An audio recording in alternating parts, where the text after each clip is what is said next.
Good morning दोस्तों। अभी थोड़ी देर पहले मैंने एक पोस्ट डाली थी कि अचानक कुछ लोगों की मृत्यु हो रही है। पता लगता है कि बस उनको आभास हुआ, सांस की दिक्कत हुई और एक दो घंटे में उनकी डेथ हो गई। तो इसके पीछे कारण की बात आई तो मैं ये अपने तरीके से कारण बता रहा हूँ। और मैं नहीं चाहता कि आप इसको पक्का मान लें, लेकिन इस पर खोजें, इस पर सोचें, इस पर रिसर्च करें। जिन लोगों की डेथ हुई है उन पे रिसर्च करें। आगे और जो लोग हैं उस तरीके के सिम्टम्स पे तो वो थोड़ा सा सावधान हों। तो इसलिए मैं ये बात कह रहा हूँ। और मैं कोई डॉक्टर तो नहीं हूँ निश्चित ही, बल्कि मैं तो इतना पढ़ा लिखा भी नहीं हूँ कि बहुत से शब्दों को अच्छे ढंग से बोल पाऊँ, याद कर पाऊँ। मेरा कोई ऐसा स्वभाव नहीं। मेरी जो भी रिसर्च होती है वो मेरी अपने ढंग से होती है। मैंने ज़िंदगी को जो जाना वो समझा। थोड़ा सा बात करते हैं कि शरीर के विज्ञान की। थोड़ा मैं ये अपने तरीके से कहूँगा, ये नेचुरोपैथी है। नेचुरोपैथी का नहीं अर्थ होता कि आप एक गोली की जगह उसी गोली को फ़ायदा पहुँचाने वाला केला खा लें, बल्कि नेचुरोपैथी का अर्थ होता है जैसा नेचर ने आपको बनाया। एक कहानी सुनाता हूँ पहले, छोटी सी कहानी है, बहुत बार सुनाई है, बहुत प्रीतिकर है मुझे, और इसको मैं अपनी ज़िंदगी में सबसे ज़्यादा इम्प्लीमेंट करता हूँ। कहानी ऐसी है कि कृष्ण बैठे भोजन करते थे। रुक्मणी उनके पास बैठी पंखा करती थी, वो भोजन खा रहे थे। अचानक कृष्ण बीच में उठे और बहुत तेजी से भागे दरवाजे की तरफ। रुक्मणी चिल्लाती रही लेकिन कृष्ण रुके नहीं, भागते चले गए। तो कृष्ण का ऐसा भागना देखना रुक्मणी को बहुत अचंभा भी लगा, लेकिन कृष्ण भागते हुए फिर जाके दरवाजे के पास रुके और वापस आए और फिर पहले की तरह बैठ के खाना खाने लगे। रुक्मणी ने उनसे पूछा कि क्या हुआ, आप अच्छे खासे खाना खाते थे, फिर आप भागे, मैं बुलाती रही आप आए नहीं, और अभी आप आए हैं फिर सरलता से बैठे भोजन करते हैं, क्या बात है, क्या बताओ। तो कृष्ण बोले कि मैं जब भोजन कर रहा था तो मैंने देखा दिव्य दृष्टि से कि मेरा एक शिष्य भक्त जो मुझे बहुत मानता है, उसे कुछ लोग सता रहे हैं, उसको दुखी कर रहे हैं, उसको पीड़ा पहुंचा रहे हैं, तो मैं उसको बचाने भागा। तो रुक्मणी ने कहा ठीक है, ये अच्छी बात है कि आप गए, वापिस क्यों आ गए, क्या हुआ। तो कृष्ण ने कहा जब तक मैं दरवाजे तक पहुंचा तब तक मैंने देखा कि उसने अपने बचाव के लिए खुद ही पत्थर उठा लिया। तो जब वो अपना बचाव कर रहा है तो मैं फिर बीच में रोड़ा नहीं देता। आज के दौर में ये कहानी इन अर्थों में बहुत चरितार्थ होती है कि हमारे शरीर में जो पीड़ाएं आई हैं वो शत्रु हैं जो हमें सता रहे हैं, मार रहे हैं, लेकिन कृष्ण बचाने आते हैं। कृष्ण मतलब हमारी खुद की बायोलॉजी, हमारा खुद का शरीर विज्ञान, वो हमें बचाने आता है। उससे पहले हम खुद ही टेबलेट उठा लेते हैं, अपना इलाज खुद ही करने लग जाते हैं। निश्चित ही आज अगर मैं ये कहूं कि तुरंत ही आप ऐसा कर दें तो थोड़ी दिक्कत होगी, लेकिन अगर आप हमेशा से कृष्ण के ऊपर अपने को छोड़े होते तो शायद ये दिक्कतें इस रूप में नहीं आती। कुछ लोग कहते हैं, मैं ये नहीं कहूँगा कि मैं अभी इस पे पूरी तरीके से यकीन रखता हूँ, लेकिन फिर भी कुछ लोग कहते हैं कि 5G रेडिएशंस जिस तरीके से हवा में घुल मिल जाती हैं, हवा में घुल मिल के वो ऑक्सीजन के साथ जुड़ जाती हैं, उसको टॉक्सिक करती हैं, उसको एक तरीके से जो हमारे शरीर को ज़रूरत है उससे अतिरिक्त भी उसमें कुछ प्लस करती हैं। तो वही ऑक्सीजन हमारे लंग्स में जब पहुंचती है तो हमारे लंग्स को इन्फेक्ट करती है और उसको जाम करने लग जाती है। वैसे तो मैंने भी अभी बीमारी झेली है। अगर मैं जांच कराता तो निश्चित कोरोना पाता, और अगर मैं डॉक्टरों के चक्कर में पड़ता तो मैं बहुत सारी दवाई खाता, जो कि मैं पढ़ता ही नहीं, क्योंकि मेरा मानना है कि मेरे इंटरनल पार्ट को डॉक्टरों से बेहतर मेरा शरीर जानता है और वही संभालेगा। आपको पता होना चाहिए कि कोई भी दवाई जो होती है वो दवाई आपके शरीर को ठीक नहीं करती। ज्यादातर दवाइयां सिर्फ एक काम करती हैं कि आपके मस्तिष्क को एक सूचना पहुंचाती हैं कि आपका शरीर बीमार है। तो आपका शरीर ही खुद अपनी प्रतिरोधक क्षमताओं को एक्टिव करता है और वो बीमारी को दूर करता है। दवाइयां यही काम करती हैं। दूसरी कुछ दवाइयां होती हैं जो ऐसा काम करती हैं जो कि आपकी बॉडी में कुछ तत्वों की कमी होती है तो उसका पूरा करने के लिए विटामिन टाइप की वो दवाइयां होती हैं। तो ये दो तरीके की दवाइयां हम अपने शरीर को देते हैं डॉक्टरों के द्वारा। लेकिन अगर हम ऐसा ना करें तो हमारा शरीर अपने तरीके से बहुत सारे काम करता है। मैं एक छोटी सी आपको जानकारी देना चाहूंगा। आप में से बहुत से लोगों ने अल्ट्रासाउंड कराया होगा। अल्ट्रासाउंड कराने से पहले बहुत सारा पानी पीना अति आवश्यक होता है। मैं आपको बताऊं कि मैं बहुत कम पानी पीता हूं, लेकिन आज से 7-8 साल पहले मुझे थोड़ा शरीर में कुछ तकलीफें हुई थी, तो मैं उसको तकलीफों के रूप में इतना नहीं मानता था। लेकिन मेरी एक मित्र थी डॉक्टर, तो वो थोड़ी सी घबरा गई और उन्होंने मुझे कलकत्ता बुलाया। सच कहें तो मैं इलाज के लिए नहीं गया था, मैं कलकत्ता घूमने गया था। लेकिन अब गया था तो उनका कहना मानना था, तो उन्होंने मेरी टेस्टिंग कराई, बहुत टेस्टिंग कराई। उस टेस्टिंग में एक टेस्टिंग थी कि मुझे 24 घंटे यूरिन जो है रोक के और मॉर्निंग में यूरिन देना था जांच के लिए, और उस जांच के तुरंत बाद जो है मुझे अल्ट्रासाउंड भी कराना था। तो यूरिन कुछ ऐसा था कि पानी नहीं पीना था 24 घंटे तक, तब यूरिन देना था। तो मैंने पानी 24 घंटे पहले पिया नहीं था। मैं गया, मैं वहां जाके मैंने यूरिन दिया, उसके बाद मैं अल्ट्रासाउंड के लिए रूम में घुस गया। मैं पानी नहीं पी पाया। जो ज्यादा पीछे दिव्या थी, एक और स्वामी जी थे, वो एकदम आवाज देते रहे, तब तक मैं अंदर जा चुका था। डॉक्टर ने मेरा चेकअप भी शुरू कर दिया, उसने मुझे चेकअप कर भी लिया। जब पूरा उसने चेकअप कर लिया, उसके बाद जब गेट खोला तो दिव्या और ये अंदर आए। इन्होंने कहा पानी तो पिया नहीं था, और डॉक्टर भी हैरान। डॉक्टर ने जाके देखा, उसने कहा अल्ट्रासाउंड बिल्कुल ठीक हुआ है, ये शरीर में पानी है।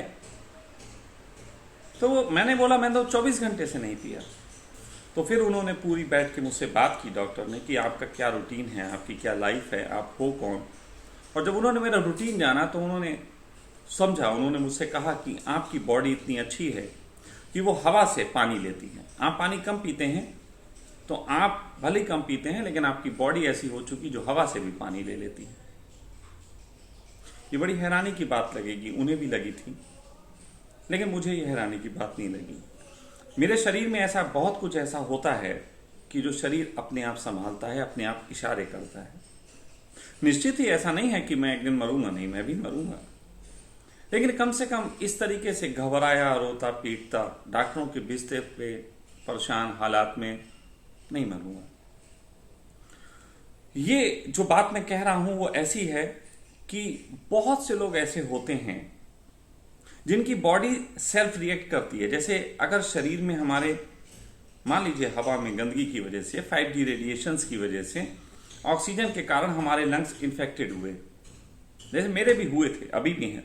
मुझे खांसी आती है, विचार ही किया मैंने, देखो अभी खांसी का तो आ गई, ऐसे बोलता रहूंगा नहीं आएगी, फिर आई। तो ये जो चीजें हैं वो सहज हैं। लेकिन बचपन से मैं ऐसा देखा हूं, लोगों को भी देखा हूं, अपने निकट भी देखा हूं, खांसी हो जाती है तो हम तुरंत दवाई देने दौड़ते हैं, जैसे खांसी को रोग है। मैं नहीं देता जल्दी, ऐसा होता जरूर है, मुझे खांसता देख के दिव्या स्वामी जी ले लो, ये ले लो, अच्छा आप दवाई नहीं लोगे तो चलो कुछ और खा लो, काली मिर्च खा लो, ये वो कर लो। मैं नहीं ज्यादा देता, क्योंकि काली मिर्च भी एक दवाई ही है। शरीर को जल्दी ठीक करने की हमें क्या जल्दी है? शरीर के इंटरनल पार्ट जो हमें दिखते नहीं, वो कृष्ण संभालते हैं। तो ज्यादातर लोग जो होते हैं उन्हें खांसी जुकाम होता है, या बहुत से लोग ऐसे भी होते हैं जिन्हें ज्यादा खांसी जुकाम नहीं होता। तो पुराने समय में कहा जाता था, ऐसा मैं सुनता था, मुझे नहीं पता किस धर्म ग्रंथ में लिखा है, लेकिन ऐसा मैं सुनता था कि जो लोग छोटी मोटी खांसी जुकाम जिनको नहीं होता उनको कोई बड़ी प्रॉब्लम होती। अगर आज के दौर में इसकी बात करें और शरीर विज्ञान को इसमें जोड़ ले तो ऐसा क्यों कहा जाता था? ऐसा शायद इसलिए कहा जाता था क्योंकि हमारी प्रतिरोधक क्षमता कई प्रकार से डेवलप हो सकती है। जैसे ऐसा हो सकता है कि बचपन में किसी को खांसी हुई, उसके माँ बाप ने उसको दवाई दे दी, जुकाम हुआ दवाई तुरंत दे दी, वो ठीक हो गया। असल में जब हम तुरंत दवाई देते हैं तो हम अपने कहीं ना कहीं सिम्टम्स, जो हमारे अंदर लड़ाई लड़ रही होती है, जो हमारी इम्यूनिटी होती है, सिस्टम जो होता है इम्यूनिटी का, हम उसको इशारा करते हैं कि चिंता ना करो, ये हम संभाल लेंगे, कृष्ण तुम जाओ खाना खाओ, हम संभाल लेंगे। तो वो धीरे धीरे उन छोटी छोटी दिक्कतों को संभालना छोड़ देती है। जब वो उन छोटी छोटी दिक्कतों को संभालना छोड़ देती है तो होता यह है कि जब हमारी बॉडी में कोई इन्फेक्शन लगता है तो हमारी बॉडी उसको लड़ने के लिए हीटअप होती है, गर्म होती है, लड़ती है, उसको लड़के वो उसको फिर बाहर निकालती है। इसीलिए बुखार होता है तो जुकाम होता है, खांसी होती है, किसी किसी को दस्त हो जाते हैं, किसी किसी को वॉमिटिंग होती है। तो ये सब जरिया है कि जो हमारे अंदर टॉक्सिन है उनको बाहर निकाल दे शरीर। लेकिन अगर सोचें किसी के लंग्स में इन्फेक्शन हुआ और उसको बचपन से ऐसी आदत है कि वो खांसी जुकाम को बहुत जल्दी दबा देता है, तो लंग्स में इन्फेक्शन हुआ तो खांसी जुकाम उसको आएगा नहीं, लेकिन इन्फेक्शन तो बढ़ता रहेगा। शरीर लड़ेगा नहीं कि ये अपने आप लड़ लेंगे, लेकिन खांसी जुकाम जो है वो हमारे लंग्स से पूरा जुड़ा हुआ है और लंग्स के प्रति हमने अपनी बॉडी को कह रखा कि कृष्ण तुम मत संभालना, हम संभाल लेंगे। तो ऐसे में हमारे लंग्स के में जो इन्फेक्शंस होते हैं बॉडी उसको इतना वॉच नहीं करती। लेकिन अचानक जब वो बहुत बढ़ जाते हैं, ज्यादा ही हो जाते हैं, तो लंग्स के कुछ और काम भी हैं। वो हैं पाचन क्रिया में सहायक होना और चीज़ों को जो हमारे शरीर में गई होती हैं उनको हजम करने में मदद करना। तो ऐसे में इस साइड का एक सिस्टम पे बॉडी का रिएक्शन नहीं आता, लेकिन दूसरे सिस्टम पे रिएक्शन आता है कि बॉडी उस व्यक्ति को वो निकालने के लिए गंदगी जो वो शरीर नहीं पचा रहा है, जो लंग्स नहीं सहयोग कर रहे हैं, तो उसको पेचिस हो जाती है, लूज मोशन हो जाते हैं, उसको वॉमिटिंग आती है। वॉमिटिंग और लूज मोशन आके हमारे शरीर को कमजोरी देते हैं, लेकिन लंग्स में जो इन्फेक्शन हो रहा है उसके प्रति अभी भी बॉडी अवेक नहीं होती। और परिणाम, जब तक बॉडी होती है, जब तक बॉडी उसको समझ पाती, तब तक सिस्टम फेल हो चुका होता है।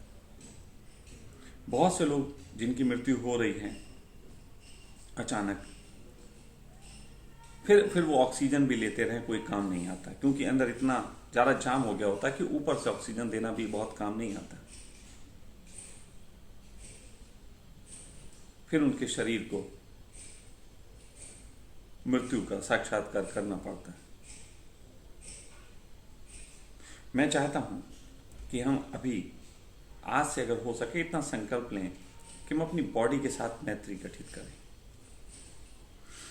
मैत्री गठित करें, हम अपने बॉडी को क्लींजिंग की तरफ लेके जाएं। क्लींजिंग के बहुत तरीके हैं। एक मैं छोटा सा तरीका, मैं कलकत्ता में ही था तभी वहां पे मैंने ये सुना था, वो जिस महिला मित्र के यहाँ मैं रुका था उन्हीं ने मुझे बताया था, मुझे अच्छा लगा।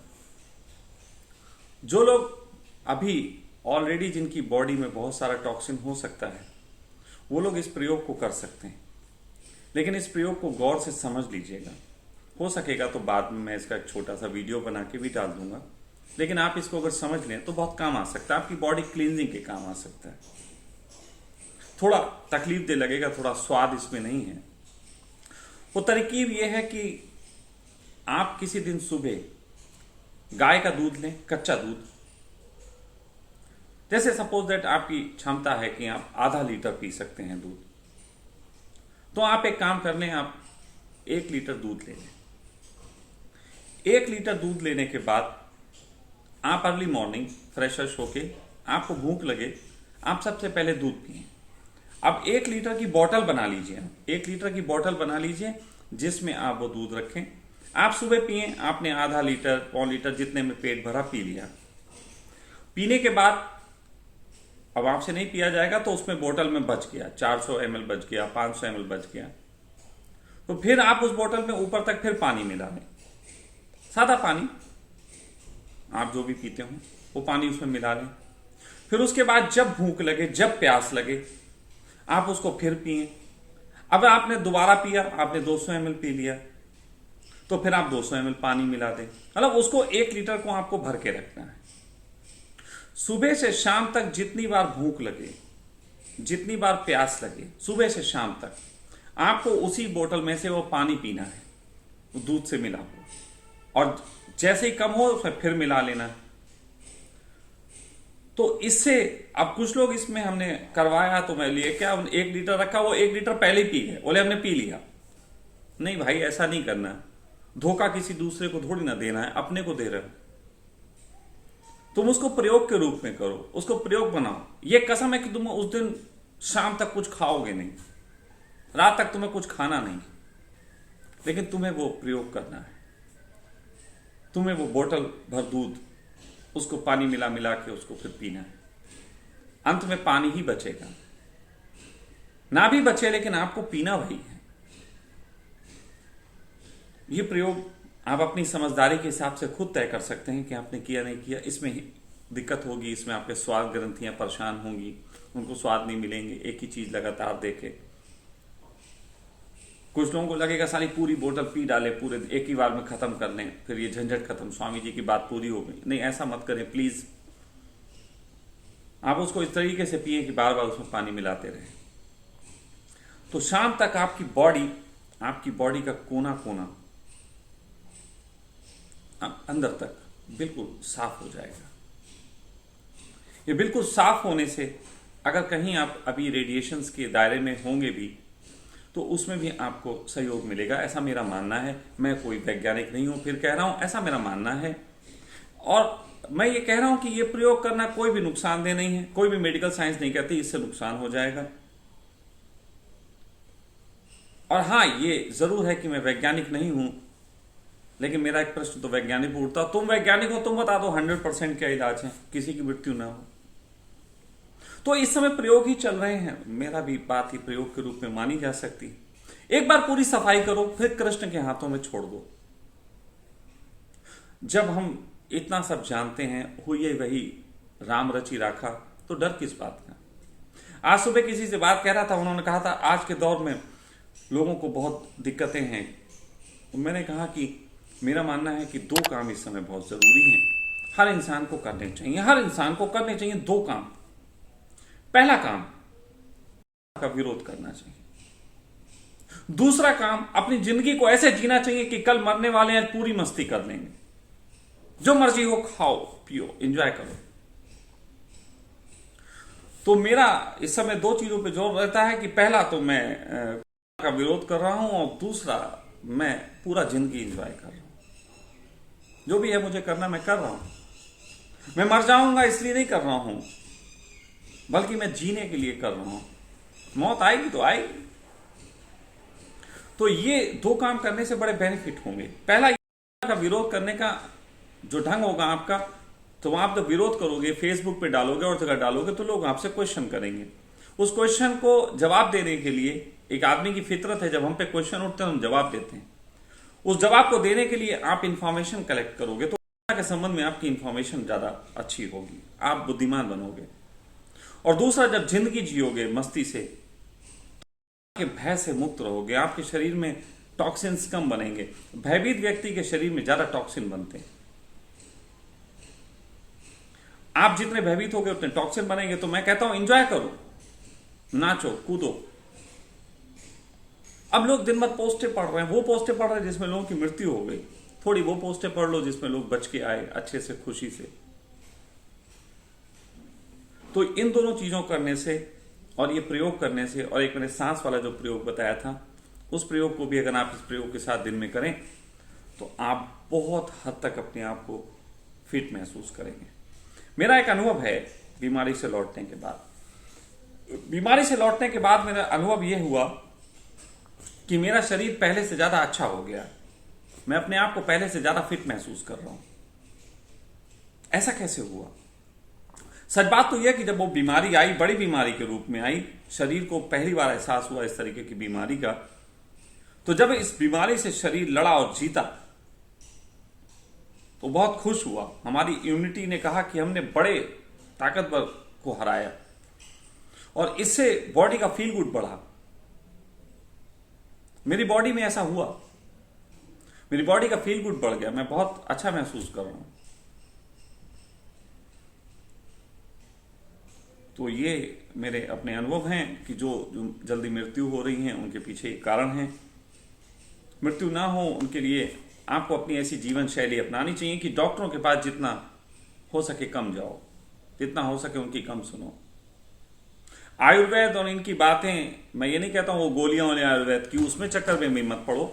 आयुर्वेद में सबसे पहले तो जीवन शैली की बात हुई थी, जीवन शैली को अपने बेहतर करो। लेकिन जीवन शैली को बेहतर करने के नाम पे भी कुछ लोग गड़बड़ करते हैं, वो भी सावधान होना जरूरी। जीवन शैली को बेहतर करने के नाम पे लोग अपने को इसलिए अच्छा करते हैं, कुछ लोग प्राणायाम इसलिए करते हैं कि मर ना जाएं, इसलिए मत करो। प्राणायाम करके अच्छा लगता है इसलिए करो, बात वही है, प्राणायाम ही कर रहे हो। लेकिन अगर तुमने उससे बचने के लिए किया कि मौत ना आ जाए इसलिए कर रहे हो, तो फिर आप कहीं ना कहीं अपने को भयभीत कर रहे हो। बल्कि प्राणायाम ना करने वाला तो नहीं भयभीत कर रहा है, करने वाला ज्यादा भयभीत कर रहा है अपने आप को, वो मरेगा। ध्यान रखना, अंतर है, बहुत छोटा सा अंतर है। जैसे कहते हैं कि जो भी आप चीजें करते हो, धर्म के राह पे कहा जाता है लालच नहीं होना चाहिए, परमात्मा पाने का भी लालच नहीं होना चाहिए। जिसको परमात्मा पाने का लालच है उसको नहीं मिलता। फिर किनको मिलता है? जो एंजॉय करते हैं, जो 100% जीते हैं। तो धर्म की शिक्षा भी दे रहा हूं आपको, शरीर की शिक्षा भी दे रहा हूं। अपने शरीर को बेहतर रखो। वो बोतल भर दूध पीना इसलिए नहीं कि अब मुझे कोरोना नहीं होगा। अरे दूध पी लेना यार, एक दिन क्या है, सफाई कर लेना। घर की सफाई करते हो नहीं करते हो? झाड़ू उठा के दिन में करते हो नहीं करते हो? और अगर नहीं करते हो तो साल में एक बार फिर दिवाली पे करते हो। अभी दीप जलने वाले हैं तो इससे पहले कर लेते हो।